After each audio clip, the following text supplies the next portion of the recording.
Un cordial saludo.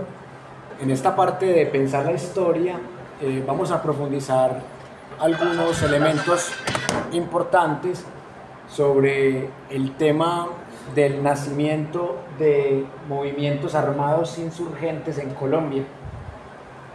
Y particularmente hay un programa que se llama 100 preguntas y respuestas para comprender el conflicto colombiano. Es en formato radial, realizado con la Universidad Nacional de Colombia, sede Medellín.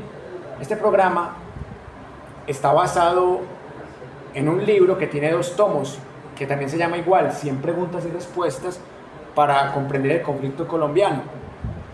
Y en ambos tomos se intenta explicar los acontecimientos más importantes de Colombia, desde el magnicidio a Jorge Eliezer Gaitán hasta el plebiscito de 2016. Hasta ahí llega, y la idea es sacar, ojalá lo más pronto posible, la segunda edición de ambos tomos para actualizar los últimos 8 años de nuestra historia. Y una de las preguntas de esas 100 es la pregunta por las conferencias de las FARC y por las acciones principales de este movimiento insurgente. Empecemos con la tesis de la conferencia número 1, que se llama el Pacto Agrario. Uno de los grandes problemas del país ha sido la posesión de la tierra. El historiador Luis Javier Ortiz dice que las guerras en Colombia han sido por las 3 Rs: riqueza, religión y regionalismo.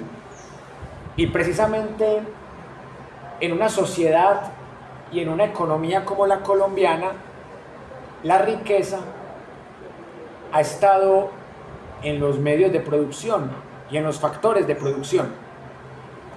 La tierra es uno de los grandes medios de producción. Y en la teoría se dice que los medios de producción son tierra, capital, trabajo, tecnología y conocimiento. Y como les decía ahora, en Colombia tuvimos 8 guerras civiles en la era republicana, entre la Guerra de los Supremos, que empezó en 1839, y la Guerra de los 1000 días, que terminó en 1902, que también trajo como consecuencia la pérdida de Panamá. Pero cuando asesinan a Gaitán, también quedamos en una especie de guerra civil, porque la violencia se quintuplica, nacen grupos de exterminio como los pájaros, los antichusmeros, los chulavitas, nacen guerrillas liberales como las del Llano Oriental, lideradas por Guadalupe Salcedo. Hay un intento de paz que fracasa con Gustavo Rojas Pinilla y estas guerrillas. Y las FARC nacen a partir de esos movimientos disidentes de las guerrillas liberales. Los gaitanistas, como el señor Pedro Antonio Marín, conocido con los alias de Manuel Marulanda Vélez o Tiro Fijo. Este señor, que era un gaitanista, es el que funda la guerrilla de las FARC, porque estaban buscando un pacto agrario. Precisamente eso es lo que está haciendo Petro. Eso fue lo que hizo Petro con José Félix Laforí, un pacto agrario buscando una reforma agraria, una redistribución de la tierra. Pero en esa época no había posibilidades de un pacto agrario ni de una reforma agraria, y por eso esta gente terminó convirtiéndose en una autodefensa. Para que vean ustedes que inicialmente la autodefensa no era paramilitar, era guerrillera. Pero en el primer gobierno del Frente Nacional del señor Alberto Lleras, la estrategia de estas guerrillas no era todavía marxista, ni todavía tenían la experiencia de la Revolución Cubana, porque no había sucedido, ni tampoco tenían el más mínimo apoyo de la Unión Soviética. Eran autodefensas campesinas gaitanistas. Estas eran gaitanistas de verdad, no como el Clan del Golfo. pero su táctica era defensiva. Pero a raíz del ataque del abuelo de Paloma Valencia, Guillermo León Valencia, con el ya estudiado en la otra clase, en la primera parte de la clase Plan Lazo, en la segunda conferencia ya ellos hablan no solamente del pacto agrario o la reforma agraria, la redistribución de la tierra, sino que también hablan de pasar de ser una organización defensiva a ser una organización ofensiva. Ahí es cuando se vuelven una guerrilla y dejan de ser una autodefensa campesina, dejan de ser unos gaitanistas a convertirse en una guerrilla socialista de extrema izquierda. Pero hay algo muy famoso, que Tiro Fijo le escribió una carta al presidente Guillermo León Valencia, y este señor lo dejó en visto, y también porque él estaba recibiendo órdenes de Estados Unidos. O sea, la orden era eliminar cualquier amenaza comunista, y esta guerrilla era una amenaza comunista antes de ser comunista, pero se volvieron comunistas de verdad, que empezaron a simpatizar con la revolución rusa, con el modelo bolchevique, con el modelo soviético. Y acá empiezan a apoderarse de una parte del Magdalena Medio, el Magdalena Medio que luego terminó siendo zona paramilitar, y empiezan a establecer nuevas políticas de reclutamiento forzado. Y en este aspecto hay una canción que se estaba poniendo en ese programa radial de 100 preguntas y respuestas para comprender el conflicto colombiano, en donde el guerrillero le decía al soldado y al policía: tú eres pueblo como yo, tú no eres mi enemigo, el enemigo es la oligarquía. Y uno se pone a pensar que en el caso del soldado que hace parte del Ejército Nacional también lo reclutan, y también lo reclutan de manera forzada, porque es por una libreta militar, porque no tiene con qué pagar una libreta militar. Pero ahí es donde entran los límites entre lo legal y lo ilegal. Es decir, si un guerrillero recluta a alguien, es un delito de lesa humanidad, un reclutamiento forzado. Pero si a alguien de la misma edad lo recluta el ejército porque no tiene con qué pagar una libreta militar, ese reclutamiento sí no es un crimen de lesa humanidad, es normal, es legal. El servicio militar obligatorio es normal, el reclutamiento forzado es malo. Y ahí también viene el tema del secuestro, que los guerrilleros llaman el secuestro retención o impuesto al rico. Y ya desde el lado oficial, y ya más adelante en los 90s con el Estatuto de Roma, se llama el secuestro como un crimen de lesa humanidad. Entonces, si un militar captura a un guerrillero, es un terrorista capturado, y los guerrilleros dirían que es un preso político. Pero si los guerrilleros capturan a un militar, ellos lo llaman retención, pero desde el lado del gobierno lo llamarían como un secuestro. O sea, la guerrilla secuestró a nuestro soldado. No dirían que es un delincuente terrorista que capturaron. Entonces ahí está el juego de la retórica, porque esto es una guerra fría, y ahí es en donde las FARC tienen una desventaja y las demás guerrillas, que ellos no tienen medios de comunicación a su favor, más allá de algunos medios que fueron creando con el tiempo, pero el único medio de comunicación de ellos eran los panfletos y la música, como la de Julián Conrado, ya más adelante. Pero el ejército y el gobierno dictatorial del Frente Nacional tenía toda la propaganda de los medios ya existentes, como El Colombiano, El Tiempo, El Espectador, las cadenas radiales, porque en esa época la radio era muy fuerte. La televisión apenas estaba cogiendo fuerza, mucha gente pobre no tenía televisión. Recuerden ustedes que la televisión llega en la dictadura de Rojas Pinilla. O sea que cuando nacen las FARC, la televisión está cumpliendo a lo sumo una década de existencia en Colombia. La televisión, que realmente en la época de Gaitán todavía no había televisión. Y ya después llega la televisión a color. Pero el ejército y el gobierno del Frente Nacional siempre tuvieron la prensa a su favor. Y ahí es donde las FARC empiezan a hablar de guerra preventiva, y ahí es donde las FARC empiezan a crear escuelas de formación ideológica, empiezan a educar a campesinos y a juventudes en la doctrina marxista, en la doctrina del Partido Comunista, en la Revolución Cubana, la Revolución China, la Revolución Rusa, el imperialismo de Estados Unidos. Pero solo es en la cuarta conferencia donde la guerrilla se empieza a internacionalizar y a meterse de lleno en la Guerra Fría, a meterse de lleno en problemas como la deuda externa, a preocuparse por temas como la educación, más allá de la escuela de formación ideológica que ya tenían, el presupuesto para la guerra, el presupuesto para la educación. Y acá es en donde, en esa misma década de los 70, llega la quinta conferencia, en donde también se pone la meta de tener un ejército más grande. Recuerden ustedes que para algo ser considerado ejército debe tener mínimo 3.200 efectivos. O sea, para poder ser un ejército, 3.200. Y las FARC se empieza a volver un ejército. Ya no es una simple autodefensa campesina. Y aquí las FARC empieza a buscar respaldo internacional, de Cuba, de la Unión Soviética, de China, pero sobre todo de la Unión Soviética.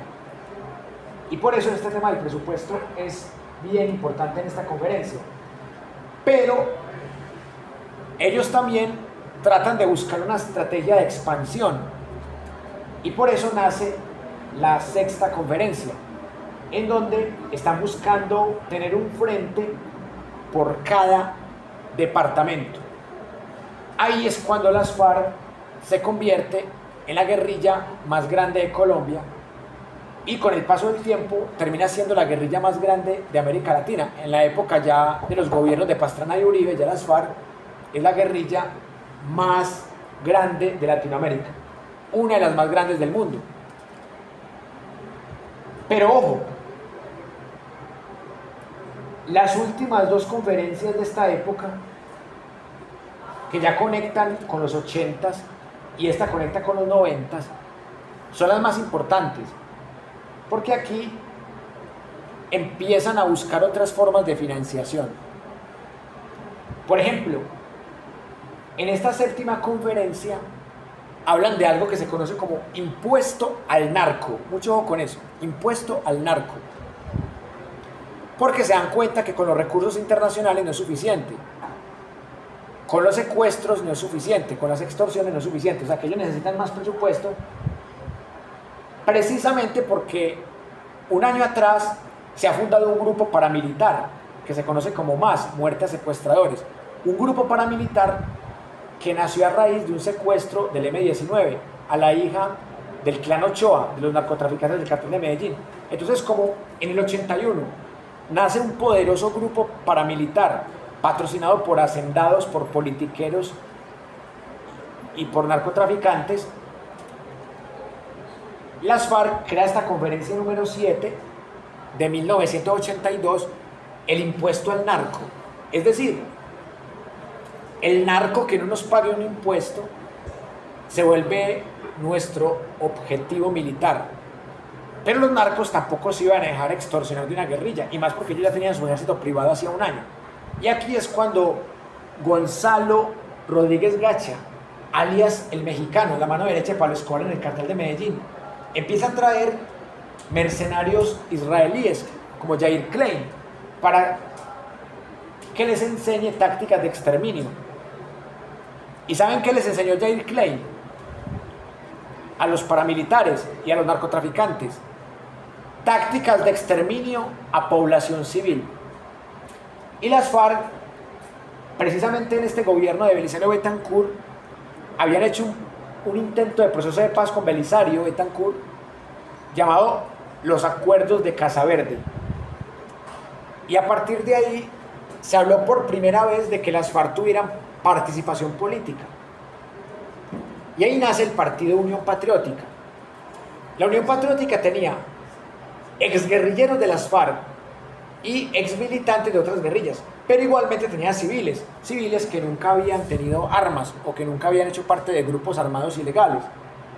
Pero con las enseñanzas de Jair Klein, a esmeralderos narcoparamilitares como Gonzalo Rodríguez Gacha Arias, el mexicano, empieza el exterminio a la Unión Patriótica.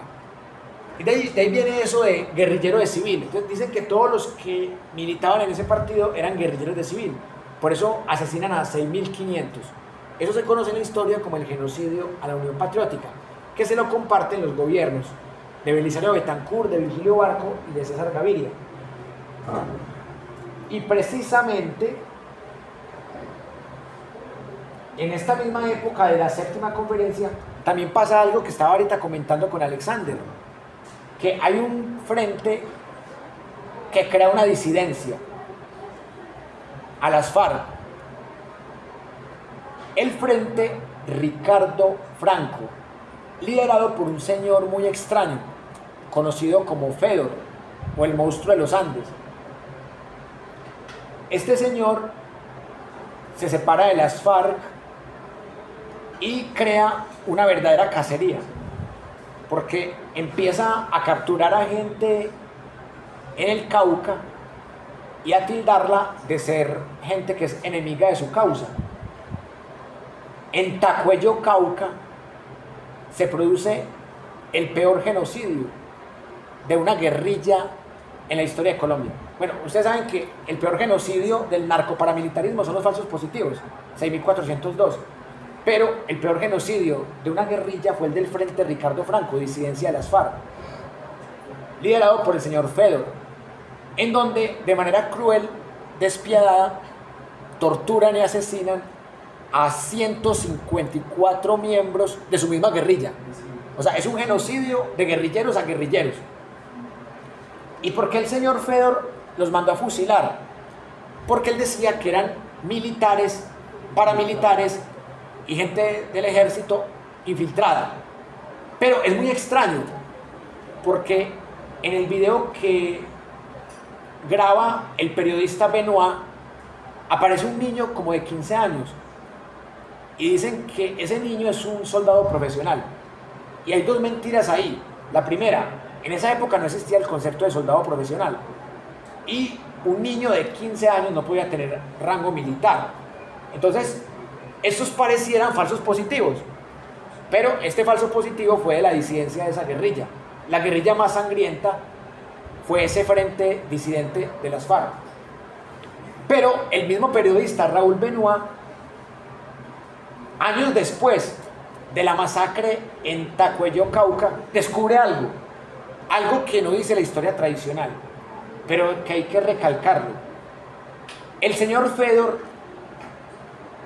lo vieron ingresando a una guarnición militar y lo vieron hablando con militares de alto rango. Y de ahí salió la teoría de Raúl Benoit, que es bastante interesante para discutir. Raúl Benoit dice que Ricardo Franco fue una disidencia creada por el paramilitarismo. Es decir, que el señor Fedor realmente no era guerrillero, era un paramilitar que el ejército infiltró en la guerrilla, primero para crear un cisma y luego para masacrar a sus integrantes, acusándoles de ser del ejército y de ser paramilitares. Porque sí es muy extraño que el gran cabecilla de esta masacre haya asesinado gente que se veía que era inocente. O sea, eran puros falsos positivos.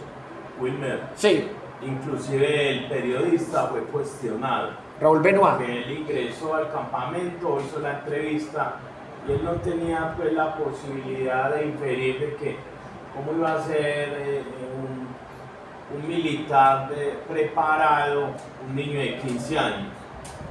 Muchas personas han cuestionado eso. Él le hizo apología a este señor Fedor para que él justificara esa masacre. Ya después, tal vez en un acto de arrepentimiento profesional, fue que esgrimió esa tesis. Pero solo la historia puede como evidenciar cosas en actos posteriores, no en el momento. Y él en ese momento no se dio a la tarea de cuestionar, pues si le habían dado la confianza, el aval de estar en el campamento, preguntar, pero ¿cómo así? Un niño de 15 años, soldado profesional. es un soldado profesional. Y de hecho, él le salvó la vida a ese niño, porque de todos los que iban a fusilar, eran 165, y fusilaron a 164. El único que se salvó fue ese niño, que entre otras cosas parece que todavía está vivo, aunque no se volvió a saber de él. Hace como 20 y pico de años salió un video de él. Y sobre el tema de Raúl Benoit, sí es muy extraño eso, y sería interesante entrevistarlo algún día, porque Raúl Benoit todavía está vivo. Todavía está vivo, sí. Exactamente. Otra cosa muy rara, Alex, a este Fedor lo asesinaron en una cárcel, por allá por la época del 2002. Lo asesinaron en una cárcel. ¿Será que lo querían silenciar también? O sea, ¿por qué lo mataron ya después de tanto tiempo? En este país del Sagrado Corazón, el Sagrado Sí. Corazón de Jesús, todo es posible. Exactamente, pero el hecho es que esta época fue la más violenta del país, porque se juntó todo, se juntó guerrillas, disidencias, narcotraficantes, paramilitares, ejércitos sanguinarios, de todo, sicarios. Esta fue la época más violenta en la historia de Colombia, me atrevo a decir, la época que conecta los 80s con los 90s. Aquí entre Sí. la séptima y la octava Sí, Presenta un fenómeno que se llama déjame yo organizo el pensamiento, me fui. hágale, mientras que Alexander organiza. Lo cierto del caso Ya es volvió, que es como volvió. hubo una tregua entre el gobierno y las FARC en esta época, que es algo de lo que se habla muy poco. Ahorita les amplío el tema de la tregua, sí. Volvió. Sí. El recuerdo mío es itinerante. La corriente de renovación,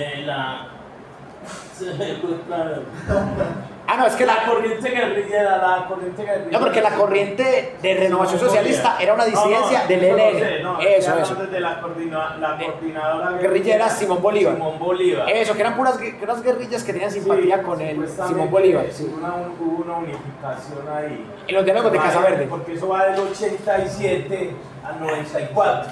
Sí. Precisamente gobiernos de este señor Virgilio Barco y el gobierno catastrófico de este señor César Gaviria Trujillo.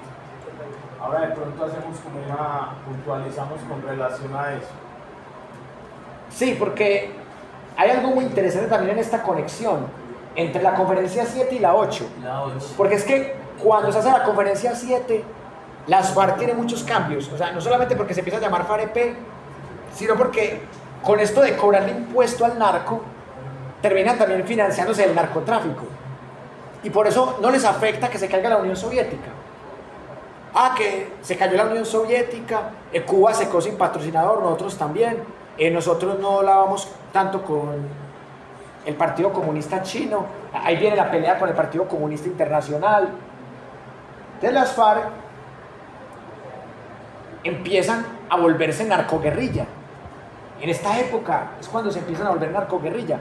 Y ellos, cuando está todo el tema de la violencia, con Pablo Escobar, Cartel de Cali, el tema del asesinato a candidatos de la presidencia, en esa época no se habla mucho de las FARC, porque ellos tienen una tregua que va del gobierno de Belisario Betancourt al gobierno de Virgilio Barco y al inicio del gobierno de César Gaviria. O sea, en esa época nadie hablaba de las FARC, casi nadie, porque había una tregua con ellos.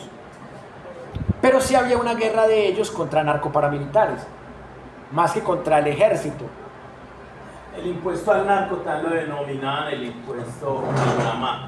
Ajá. Por cada gramo que los narcotraficantes procesan en el monte, inclusive yo tengo fuente de primera mano, fuente de alta fidelidad, como decía el extinto periodista Arturo Abella, cada gramo que ellos producían, inclusive esas cocinas, eran custodiadas por la guerrilla, ellos debían de pagarle un impuesto a la guerrilla.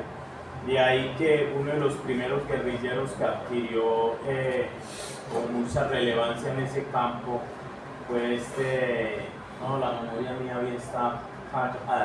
Ah, no, pero está acordando. El negro Acacio. Acacio. Ese fue el primer gran narcotraficante que tuvo la FARC.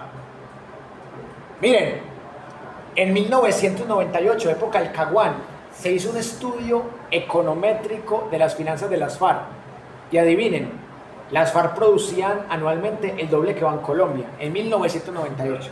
O sea, eso ya no era una guerrilla, eso ya era un cártel narcotraficante. Una multinacional narcotraficante, o sea, eso ya no era una guerrilla. Por eso es que estos que siguen en la disidencia de Estado Mayor Central y de Nueva Marquetalia son puros narcotraficantes. Sí, son narcos. Son narcos. Por eso mismo nunca van a negociar con Petro ni con nadie. Vean, y yo quiero resaltar algo. ¿Cómo es la transición de ese paso de las guerrillas urbanas al tema de los 90s? Porque ese tema de las guerrillas urbanas es lo que genera que también haya mucha violencia después de que matan a Pablo Escobar. Porque esas guerrillas urbanas dan nacimiento a lo que conocíamos como las milicias. Las milicias populares. Esas milicias populares eran las que mandaban en los barrios. Y la Operación Orión fue la última gran operación de la extrema derecha para acabar con esas milicias. El problema fue que mataron muchos inocentes. Ese fue el problema de la Operación Orión. Porque iban a acabar las milicias urbanas que quedaban en la Comuna 13, pero terminaron matando muchos civiles. Y acá, en el tema de la Uribe Meta, que esta conferencia se hizo ya la última que vamos a analizar hoy, porque las otras dos las analizamos en la próxima clase. En la Uribe Meta se hablan 4 temas muy curiosos para debatir. El primero, el tema de que ellos reconocen que las armas y la guerra son un negocio y que ellos empiezan a discutir el tema de la justicia y el neoliberalismo, algo que todavía se sigue discutiendo, un término malinterpretado como el neoliberalismo, que ellos lo confundían con la privatización, se confunde el neoliberalismo con la privatización de las empresas del Estado. Y otra cosa, que ellos vuelven a hablar del tema de la educación, pero a su vez ellos tienen rencillas con el Partido Comunista. Entonces, ese tema y esa época, la Uribe Meta, es bien interesante, pero aquí ellos, después del 82 al 98, se vuelven ricos. O sea, porque lo normal de las guerrillas en Latinoamérica era que entraran en decadencia, porque en otras partes de Latinoamérica había guerrillas, pero eran países que no eran tan narcotraficantes, o que el narcotráfico no era tan buen negocio, o ni siquiera era un gran negocio. Entonces, las guerrillas de Centroamérica todavía no tenían ese gran respaldo del narcotráfico. Entonces, muchas guerrillas entraron en decadencia con la caída del muro de Berlín y la caída de la Unión Soviética. En cambio, las FARC, miren esto tan curioso, se cae la Unión Soviética en el 91, se había empezado a caer desde el 89 con la caída del muro de Berlín, pero las FARC antes se volvieron más ricos y más poderosos y con más armamento. O sea que antes les vino bien que se cayera la Unión Soviética, porque ya se volvieron fue narcotraficantes. Pasaron de cobrarle impuesto al rico, impuesto al narco, a ser propiamente narcotraficantes.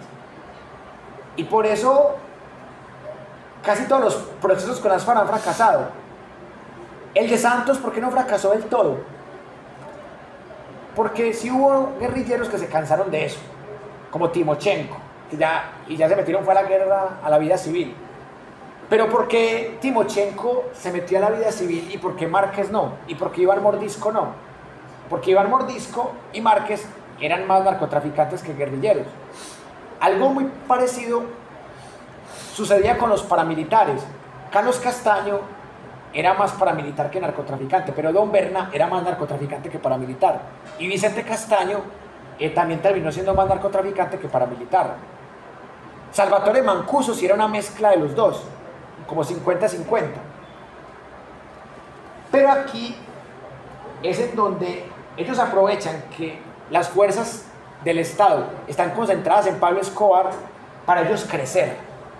Crecen con milicias populares y crecen como grupos narcotraficantes a partir de esta conferencia en la Uribe Meta. Entonces, ¿qué podríamos concluir de esto? Que las guerrillas empezaron como víctimas, pero luego terminaron siendo victimarios y lo peor de todo, terminaron siendo narcotraficantes, sanguinarios, atentando contra población civil. Y esto fue lo que hizo que proyectos como el uribismo tuvieran éxito durante casi 20 años. Y todavía el uribismo sigue teniendo éxito a raíz de esta mala imagen que fue esta guerrilla, que se convirtió no solamente en la más sangrienta de Colombia, sino en la más sangrienta de América Latina.